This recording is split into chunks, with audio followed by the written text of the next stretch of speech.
Welcome along to the Matchbook Football Podcast. I'm your host, Daniel Hussey, joined by our regular duo of Mark O'Haire and Adrian Clarke, off the back of a pretty decent weekend of football, but probably a more decent weekend of tipping from the guys. I'll give the props to them because they're not great at doing it themselves. Firstly, they both landed their long shots respectively. Portugal 0, France 0, 8.2-ish. And we also, from Mark O'Haire, and then we had England 1, Switzerland 1 from Adrian Clarke. So we'll start with you, Adrian. There must have been an extra fist pump or two when Saka scored the goal to get England back into 1-1's coming in. It all fell into place quite nicely for you. I had a vision. I don't know what it was. Because I met some mates and we watched it together and we were like doing predictions. I said, look, 1-1, we're going to win on penalties. It was just one of those feelings. I don't know what it was. But yeah, I really enjoyed Saka's performance and the goal was lovely, wasn't it? And yeah, I couldn't have been more impressed with how well the team took the penalties. That, you know, absolutely fantastic. Still was a pretty turgid performance, but England march on. So yeah, no, it was a good day, good weekend, and yeah, after the group stage was tough for us, wasn't it? We hit the post a few times. We had some winners, but not consistently. But I think last 16 and the quarters, it couldn't have gone much better really. So that was fantastic. No, it's been superb. And Mark, I've sort of been clouded by all the winners coming in, that I guess the weekend overall as a spectacle might have been disappointing. But you're becoming known as the drawn under 2.5 man in major tournaments, the 0-all at halftime. I'm getting a lot of messages, Twitter, people I work with, lots of this. There you go. Look at this, comments coming in. Thanks to the tip on the 3 draws, Mark. I won £1,000 on the treble. Fantastic stuff. So you're only on 10%, aren't you, Mark? 10%. No, fantastic, Mark. You must have enjoyed it, mate. Yeah, definitely. I mean, obviously you're watching games hoping you win your bets first and foremost, but obviously you want a bit of entertainment too. So you're kind of a bit torn between two outcomes really, but I was obviously hoping we'd be on for another 0-0 with the England-Switzerland game as well. I thought we might be able to scoop a 0-0 double there in terms of the Trixie, but it wasn't to be. You always want a bit more, but absolutely thrilled by it. As I said previously, knockout international football, particularly from the quarterfinal stage onwards, is it's heavy draw based, very low scoring. And it's been a profitable path in the past through most tournaments, actually. So if you blindly back the draw, blindly back under 2.5 goals, you would be in profit going back sort of 2-3 decades or so of tournament football. So I'd love to sort of say it was a sort of genius work behind the scenes, but it's not really. It's just picking out tight games and picking draws. But So possibly some more of that to come. Yeah, and it's just interesting where this draw lands, I guess, price-wise in both the games, and maybe there's still a bit of juice. I won't spoil anyone's picks as Mark nods his head and potentially does that. But yeah, we will take a look at all that. But a couple of things to say before, and thanks very much, sir. We've actually got a lot of messages on social over the weekend from the guys' picks. It's great seeing a lot of the followers having a win. Hit that like button, subscribe completely for free to wherever you're listening to the podcast. It's the best way so you don't miss an episode, or when we go live on YouTube, or when it's in your podcast feed as well. Insights.matchbook.com for a full recap on all the guys' picks, and check out the Matchbook Betting Exchange. You will invariably get best price. You would have got best price on those draw multiples. You can do multiples on the Matchbook Betting Exchange, and we saw a lot of people following the guys with bet builders as well. So check all that out on Matchbook. And let's just get straight into it. And we'll start 2 games, obviously. Start with Spain versus France and take a look at the betting that we currently have on matchbook.com. You can see that over around there, betting to just over 100%. We've Spain 284 in the 90-minute market. France 3.2. Draw is 2.96. Both teams to score no is favourite at 1.8. Asian handicap line is a draw no bet effectively, with Spain 188 favourites. The goal line here is currently set at 1.5, but the overs is 159. So I guess, Mark, will we start with you and where you're looking for a bet here? I mean, people are listening to the podcast going, I know exactly what Mark's going to tip here. Are they wrong? I'll reveal that later. I will start by just looking at the main prices here, because I was surprised that Spain were favourites to win this match, and surprised by the margin of favouritism that Spain have been given here as well, because we've got, for me, if 2 teams were rated equal playing at neutral venue, we'd be looking at a 275 price each of 2, really. Spain 284, but France, around about 3.2. That's a reasonable difference. And now, obviously, the draw is a short enough price, and that's because of the low goal expectancy, I should say. Can't get that word out. Very small samples, but we've only had 14 European Championship semi-finals since the start of Euro 96. But, I sort of take that competition because that's when the tournament was expanded to 16 teams. But the goals per game in those semi-finals come in at 1.86. 72% went under, and 57% of those games ended in draws at 90 minutes. And obviously, if the goal expectancy is low, the likelihood of the draw increases. So you can understand why the draw is quite a short enough price here. But I just wouldn't be rushing to back Spain at those prices. I'd be much more interested in supporting France with a quarter goal start or doing something in the bet builder. And I'll try and fill that out because Spain have obviously been the most aesthetically pleasing side, I guess you'd say, at the Euros so far, playing the proactive, attractive football, some very exciting youngsters.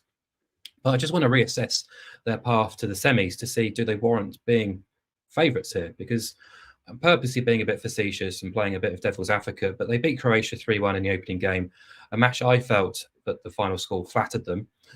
They were outstanding against Italy, but as we've since seen, that Italian side is nowhere near the standards of previous Italian sides.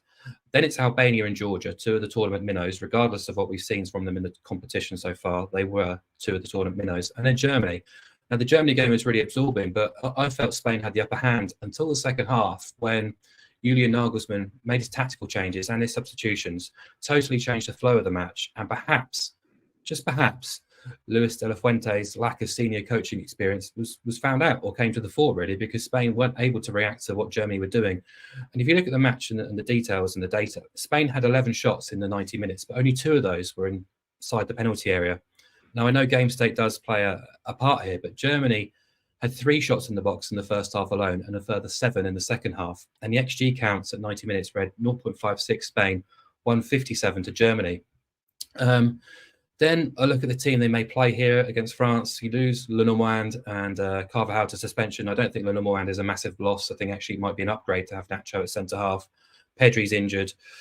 So you're going to have probably Dani Olmo playing there, who's probably a bit more adventurous than Pedri, which would concern me a little bit. And then Jesus Navas playing at right-back, who's 38, and he's going to come up against Theo Hernandez and Kylian Mbappe. That's an obvious weakness. We've also talked about their sort of fragility and vulnerability in the defence from the start of the competition. Unai Simon obviously nearly gifted a goal to Germany. He's got that in his locker. He can sort of just lose his head a little bit at times. You've also got Lamal and Williams, who've been brilliant so far, but they are very green in terms of this kind of experience, where France are just anything but. They've got course and distance form. They've got that pragmatism, that patience, and I think they might be able to outsmart Spain here. Portugal didn't fall into the traps. They were quite conscious about kind of overcommitting and weren't allowing France the opportunity to counter or transition. And I just think France have been unfairly bracketed alongside England as in terms of like being the boring team of the competition. I know the stat of them not scoring an open play goal has been kind of quite bemusing at this stage of the competition, but look at the data, look at expected points. France are second in terms of the whole competition behind Germany so far, and their pathway compared to Spain, Netherlands, Austria, Belgium and Portugal, that is significantly tougher than Spain's. And their XG, actually, their supremacy XG has been very, very strong. So France's XG supremacy across Euro 2024 reads plus 0.7 per game. Spain's is only 0.98. So it's not a huge amount of difference. And France's path is much more difficult. They're obviously already leading all the defensive metrics in terms of non-penalty expected goals conceded, shots faced, etc. They are very functional. They're not very flashy, but they get Rabiot back here, which I think is a big boost. And yeah, we talk about their lack of open play goals. Well, actually, no one's really talking about the fact they've conceded 1 goal in this competition, and it was a penalty. And that's over 500 minutes of football. So the backline is rock solid. I think there's also a physicality edge there towards France in terms of they're very much more powerful, more pacey, and I think they've got assets and characteristics that could cause Spain problems. And player for player, I do think there's a bit of a difference there between the two setups. So if I had to choose between the two, I would definitely be a France. The way to play that might be France double chance and unders, which is what Adrian did in the last round. It's even money. But I think the more attractive play is obviously the draw and under 2.5 goals, which is 3.5. You're basically ruling out the 2-2 and a 3-3. The only scores which wouldn't bank are obviously the 1-0 or 2-0 either way. And if you're struggling to split the two sides, which I think most people will be, the draw is obviously going to have to come into play at some point too. So as I say, it's got a 57% success rate in European Championship semi-finals. Draw is trading at 3.0, but just including under 2.5 goals boosts it to 3.5. I can't see this game escalate into a 2-2 or a 3-3. So yeah, sort of a long way around it. would rather be with France, but the play I'm going to put up is the draw and under 2.5 goals at 3.5. Yeah, decent jump, I would say, price wise, from draw to draw and under 2.5 goals at around 3.4. Adrian, over to you on this one. Mark sort of fleshed out a lot of your case on potentially siding with France here. Yeah, no, exactly. Just look at the teams that France have played so far. Netherlands still in the competition. Austria, maybe a little bit unlucky to go out. They were a good side. Belgium and Portugal, and barely given up any chances. Okay, actually against Portugal, rode their luck a couple of times, but they are so solid. And I think that obviously the Spain wingers are brilliant, but Theo Hernandez for me is playing really well. I think Koundé surprised a few people. He's been excellent. And the losses, I do think right back is going to be a big problem. Carvajal is Carvajal against Mbappe and Hernandez is one thing, but yeah, if it is Jesus Navas, that's a big downgrade, I think, and that could be a problem for Spain. I do think that those 3 out of the starting 11 being missing is a big negative for them, and it really is just about course and distance. Obviously, France have got to 3 of the last 4 major finals. Deschamps knows his way around the block, and I do think that De La Fuente, he's created a great identity, really clear. The players are playing for him, but tactically, I did think against Germany, I completely agree with Mark. I did think that Nagelsmann was the better coach on the day. Really, it's just a brilliant header, wasn't it? I mean, that leap and the header was unbelievable to win it. But they were fortunate. Germany had a lot of chances, particularly late on. I always look at the goalies in big games like this. I'm glad Mark touched on that as well. For me, Maignan is better than Unai Simon. I do think Simon is not someone you can completely trust. What's going to happen with Mbappe? That's the big question. The manager said he's tired. He's obviously in a bit of pain with his nose. But he is a big occasion guy, isn't he? And he normally delivers on the sort of semi-final stage at club international level. So I do expect him to maybe come to the party in this game. So yeah, look, I've landed on the double chance again. It came good for me last time. I'm going to stick with that. So double chance France and the draw. So we get the 0-0 and the 1-1 on side, like we do with Mark. But we also get the 1-0 France win, the 2-0, the 3-0, and the 2-1, because I'm going to pair it with under 3.5 goals.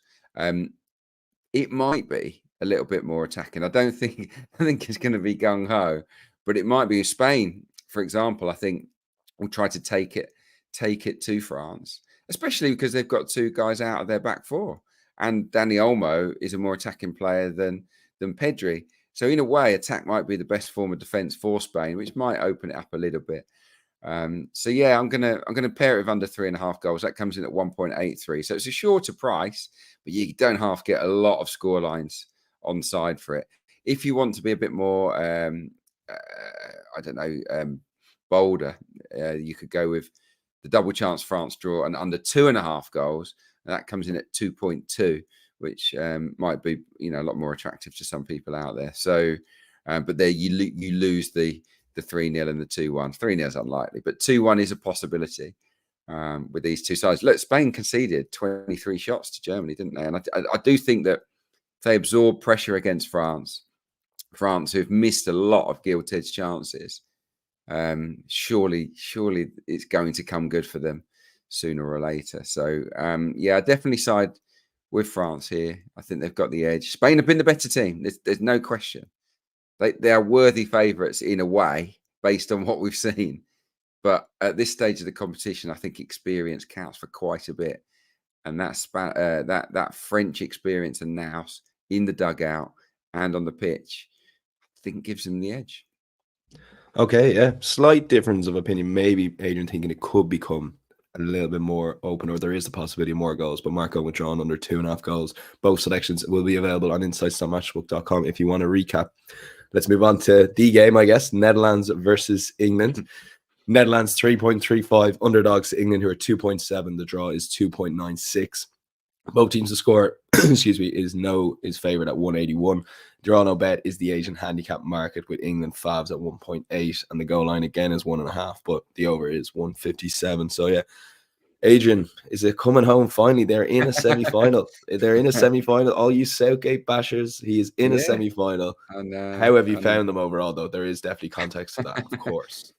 Look, it is the same. Look, I don't want to bash Southgate. It's just that it gives me that reason to, really, because the performance levels are so bland compared to what you'd hope for them to be. Because let's be honest, in all of these tournaments where England have got to the final, the run or the semi-final, the runs have been very, very easy.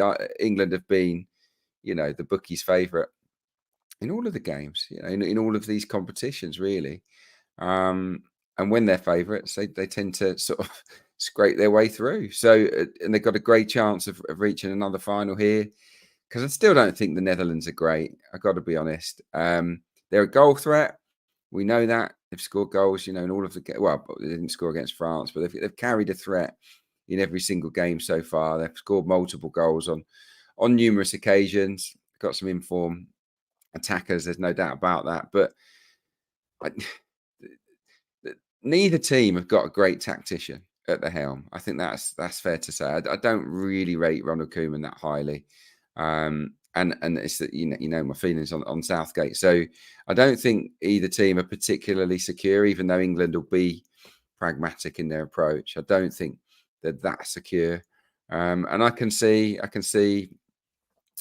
England absorbing quite a bit of pressure against the Netherlands and maybe conceding, but I can also see England carving out maybe more opportunities in this game than they have in the previous ones, because I do sense that Holland might come at England a little bit more, get those attacking players onto the ball with a little bit more freedom than some of England's opponents so far. And I think that will allow England on the transition to maybe go out and carve better chances out than they have until this point. That's kind of how I see the game going. So I'm going to land on both teams to score, actually. I'm going to oppose the favourite, which is obviously both BTTS know, and go with both teams to score here. Could easily end one apiece, or 2-1 either way. That's how I see the game going. Both teams to score comes in at 2.18. The Netherlands were outshot by Turkey and second best for a lot of that match. And I do think that if England can create some of the chances that Turkey did, they might be a little bit more clinical. They've conceded, haven't they, in 3 of 5 games. Koeman's side rode their luck in the other 2, really, against France and early on against Romania. I don't really trust their goalkeeper either, actually. I think he could be a little bit of liability. But then at the other end, I can't. I can see England conceding again, inviting pressure, maybe taking the lead, sitting on it, inviting pressure. And we know what the Dutch are like from set pieces. I think there's a big threat there with De Vrij, obviously scoring the other day, Virgil van Dijk. Got good options there. Be interesting when see if Van der Ven starts here. I think there's a part of me that thinks Koeman might even go to a back 3 here. We'll have to wait and see. But I think Van der Ven must be a temptation for him because he's come on and made a little bit of a difference. So, yeah, I think this is going to be an okay game, actually. I don't think this is going to be as dull as some of the England games to this point. A lot of that is to do with Netherlands and what their strengths and weaknesses are. So, yeah, it's not going to be 2-3 or 3-2 or anything crazy like that. But both teams to score, like it was against Switzerland, it's a definite runner for me at 2.18. Okay. Mark, you, I would say, broadly disagree with how open this game would be. Would that be fair to say? I mean, I think 1-1 is a possibility. I don't know. I think I look at the Netherlands match against France as an example of when Koeman's come up against an elite opposition. He purposely chose Frimpong on the right side of his midfield to add a bit more assurance, and that game ended in 0-0, and both sides were pretty happy with that. So that's kind of conditioned by the group stage and the permutations. But I do think Koeman will be incredibly respectful and pragmatic in his approach. I think he'll be aware of his team's strengths, but also their weaknesses as well. And I did find this game the more difficult of the two to assess, because I think they have got similarities in terms of the two sides. So both have largely underwhelmed. Both have got coaches who have been criticised for the direction they've taken their teams in, their team selection, their tactical approach. And I would say both nations have probably progressed to this stage in spite of those coaches rather than because of them, but both have plenty of quality players who probably should be doing better. And look, the bar was very, very low, but England in the first half against Switzerland showed something a little bit better.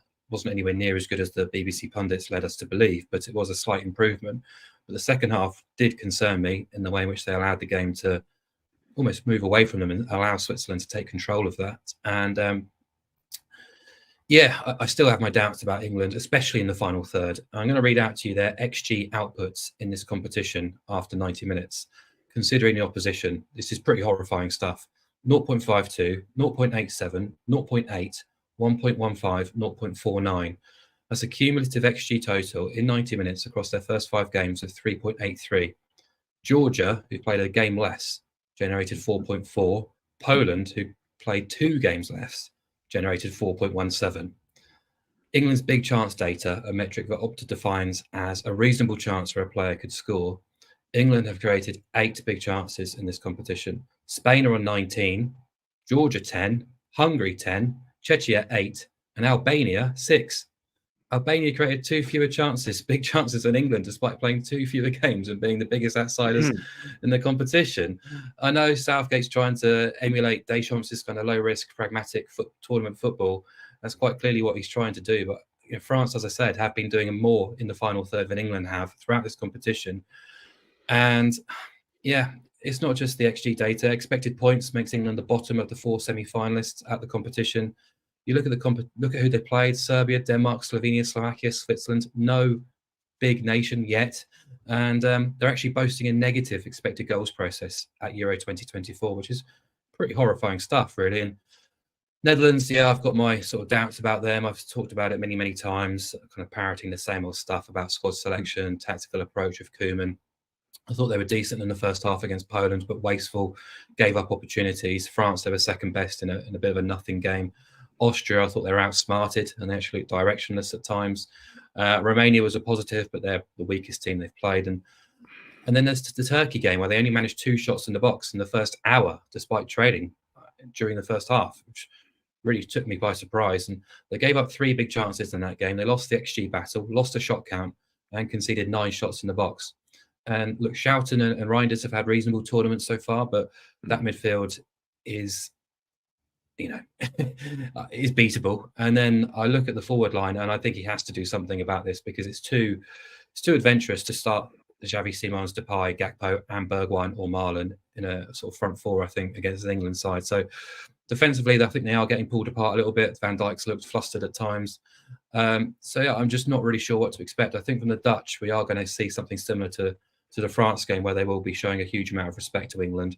They might have a lot of the ball, but they might not be overcommittal in what they do going in forward areas. So I think England at 268-ish or around that price is actually fair enough. I'm not going to back them. Perhaps you could do something similar as what Adrian's done with France and back them double chance and unders based equivalent. But I'm just going to rinse and repeat, back the draw and under 2.5 goals. It's just paid out in 4 successive England games, so why not back it at 350 or whatever it is. And the alternative as well I looked at was Felix Zweier, the German, has been appointed as the referee, and he does love a card. He's given 4 or more in 13 of his last 16 UEFA club games and 4 or more in each of his last 8 internationals. You could potentially package over 39.5 booking points and under 2.5 or maybe under 3.5 goals together and get a palatable price there and not have to worry about who wins or what the final score is. Just sort of cheer on unders and the cards. But I just think the price has to lead me here, and therefore I will be withdrawing under 2.5 goals. Okay, both coming at it from different angles, but I guess the 1-1 will bring both the bets together. Both teams to score for Adrian, drawing under 2.5 goals for Mark. Just that stat of, obviously it's just an obvious stat, Mark, but that's paid out in the last 4 England games. You just had to put that in my mind again. That it has, it's amazing. A lot of cool comments coming in on YouTube as well. Much appreciated. Great bet results all around, as the commenter says here, but fun listen as always, and that's ultimately what we're going for here. Not just the tips, but the analysis and the listening, the listen as well. Best long shots. We landed both of these last week, and neither have gone for a correct score in an individual match. So, Adrian, I'll start with you. You're coming at this again from a different angle. I like slightly it. Different. Yeah, I just wanted to mix things up a little bit. It's I would slightly lean towards England, as underwhelmed as I've been by them. I think they've got a chance here of winning the game within 90 minutes. Maybe not convincingly, but winning it. And I'd like to pair it with a goal scorer. Now Harry Kane is in dreadful form. He will be selected again. I mean, I have seen it compared to Ronaldo, and it's kind of true. When you're watching the games, it is as if England have been carrying Harry Kane in the way that Ronaldo was being carried by Portugal, but there's no way Southgate's leaving him out. And Kane, he's a man for the tournament, for the big occasion, so wouldn't rule it out. But I do think that Van Dijk and De Vrij can maybe keep him quiet. Ake has a very good record against Saka, actually. He's marked him pretty well down the years in Premier League matchup. He's not found it easy, Saka, to get away from Nathan Ake. Foden's had a bit of a disappointing tournament, and I do think the Dutch maybe don't track runners from deep particularly well. I think their midfield is more about getting on the ball and looking to prompt and keep things ticking over. I'm not sure how brilliant they are at defending, and for that reason, I'm looking at Jude Bellingham, the man for the big occasion, to come up trumps. Didn't really love the whole who else business, in that with that overhead kick, but it's a bit big-headed. But he is more than capable of being England's main man here and popping up between the lines to get on the end of something. So yeah, I'm gonna go with England to nick a narrow win and for Jude Bellingham to score, and it comes out a nice juicy 7.5. So yeah, something to cheer on for those of an England persuasion, maybe. Yeah, I like it, giving people a chance to get behind England. And Asian not expecting a bad as game as they've been the last 4 or 5 games, but we will see. Mark, take it away with these couple of selections. I love it. But again, I said this to you off air. It's like Mark O'Haire gets ready for his 5 or 6 hour prep, sees the 2 semi-finals, picks out these doubles, and then goes about the rest of his day. Yeah, you know what's coming. Yeah, I'm going to put up the draw double, which is around about 8-1 actually, but I'm going to put up the draw under 2.5 double, which boosts that price up to, what was it, 11.5 or 11.9? Yeah, 11.9. Yeah, so I'm not expecting a 2-2 or 3-3, so it makes sense to sort of squeeze a bit more juice out of the price. But if you look at major tournament football, especially knockout football, there is a heavy draw bias, and sort of backing the draw blindly isn't advised, but you have to pick and choose your battles. And I think in Euros history, you've got about a 40% hit rate for draws in knockout football. So the implied price of a draw would be around about the 2.5 mark based on those historical hit rates. But the draw is trading around 3.0 in, or close to it, in both of these matches. So immediately there's a bit of an edge there. The goal expectancy for both games is understandably low, which again is a big tick in the box for a draw. So, if you combine that sort of little bit of an edge and the value on the draw price and package them together, you're getting a nice price. And look, I appreciate it's not the most glamorous or exciting bet to cheer on. It's actually quite a weird bet to try and cheer on, sort of hoping the game ends in a draw, but it's definitely the value option if you look at the 3 match odds based outcomes. And you don't expect to win these. We may have exhausted our draws in the quarterfinal stage, but kind of history does show that the draw is a successful and profitable route in knockout football. And the deeper you go into these major tournaments too, it tends to increase. The alternative as well, as a secondary sort of long shot, is the half-time correct score 0-0, which is 5.8 the double. 10 of the last 14 Euros semi-finals were half-time draws. The knockout stage at Euro 2024, we've had 7 half-time draws from 12. I appreciate we're eliminating the 1-1 here, but the 0-0 half-time correct score double comes in at 5.8, and that's not a bad price to cheer on either. And just to confirm those stats, Mark, so when you say 10 of the last 14 draws, nil all draws or just draws at halftime? Just draws. Draws. Okay, so so saying they're cagey games still, even though there might be 1-1. Yeah, cool. Let's lock those both in. Drawn under 2.5 double, currently 11.9 on Matchbook. I doubt you'll get that bigger anywhere else. And the halftime nil all double, 5.8. Let's see where those prices are come kick off as well. Best bets, Adrian. You smashed it last time. What are you looking at here? Well, I'm going to follow in my best bet from the tournament preview pod, actually, which was France to reach the final. I think I tipped them up at 2.96 at the start of the tournament to reach the final. They're in the semi, so just got to get through one test, and it's 2.14. So yeah, I still think odds against is fine. they're specialists, aren't they, in reaching finals of major tournaments under Deschamps, 3 of the last 4. And yeah, as I said earlier, I just think they've got the superior now, so they've got no concerns over suspensions like Spain have, and injuries. So Spain are depleted by 3 players. They will be weakened.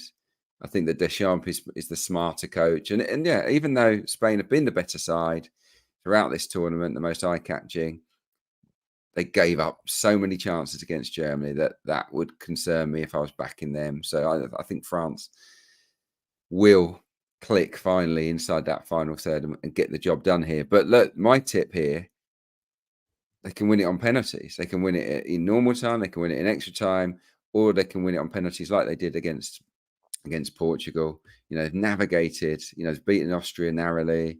They drew the Netherlands in the group. They've beaten Belgium.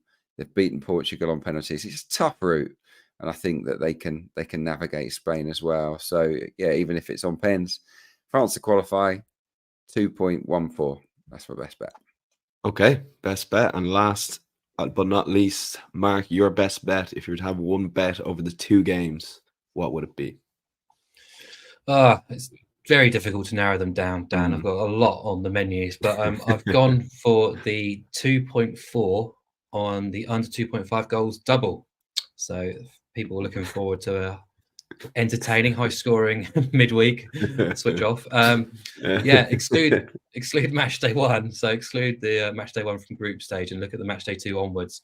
26 of the last 36 games in this competition have gone under 2.5 goals. If you look at the last 24 matches, so that's match day 3 onwards, you've got 18 from 24 games going under 2.5 goals, an average of just 1.75 goals per game in those 24 matches. I've already mentioned Euros semi-finals are notoriously tight, just 1.86 goals per game since Euro 96, 72% of those matches going under 2.5 goals. So yeah, quite happy to cheer it on at a sort of 2.4 price on the unders double. Love it. We are not expecting game. Adrian is expecting a good England-Netherlands game, so let's. Who knows? Maybe I'm being over optimistic, but I'm loving Mark's consistency. He's got his angles, and he's sticking to it, and he's just little tweaks here and there on the double. Yeah, it's smart. I like it. But look, Mark, a lot of people are on the Trixie, which is great stuff, and sending in their slips and stuff was brilliant. So we encourage more of that on social, and we're enjoying the community we're building across all platforms with Mark, Adrian, Miguel will be back for the final preview on Thursday, and producer Ryan in the background as well, making all these things happen. So tell your friends about the podcast. We do this every week, as I said, in the Premier League, but loving the messages we're getting both on YouTube, social, and throughout. So yeah, very much looking forward to that. Looking forward to the 2 games, notwithstanding some of Mark's selections there, but we are hopeful of 2 intriguing ties, if not classics. We'll be back Thursday, as I said, with Miguel to preview the Euro 2024 final. Is it coming home? We'll find out this week. Bye-bye.